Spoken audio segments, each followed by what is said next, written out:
So hey everyone, I've been experimenting with a cake recipe.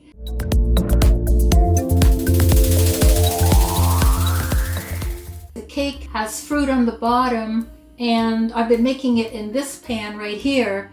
And of course then when you try to flip it over, it all breaks apart. Instead of a springform pan, I got these pans.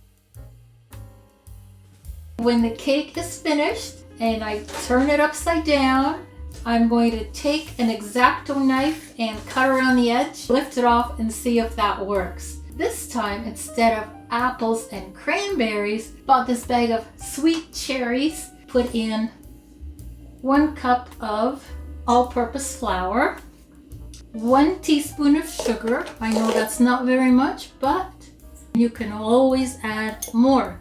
Not quite a whole teaspoon of baking soda, 2 teaspoons baking powder, 1 large beaten egg, to which I will add a tablespoon of olive oil, add a big dollop of vanilla yogurt. Mix that together.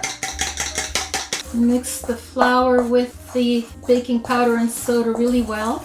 Add a little bit of milk. I'll mix that.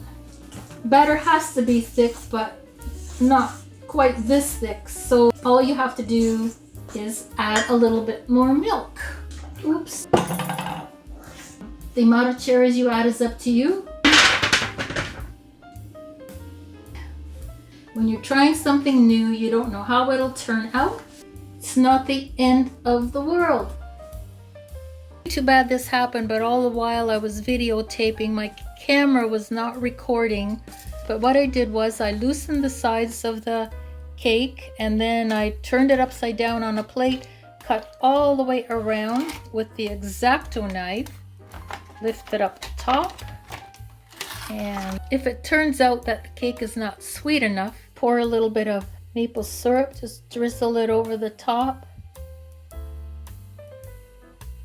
I bet this is so good warm with ice cream. So I cut a little piece out of the corner.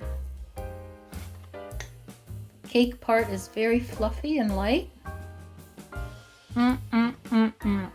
It's really good.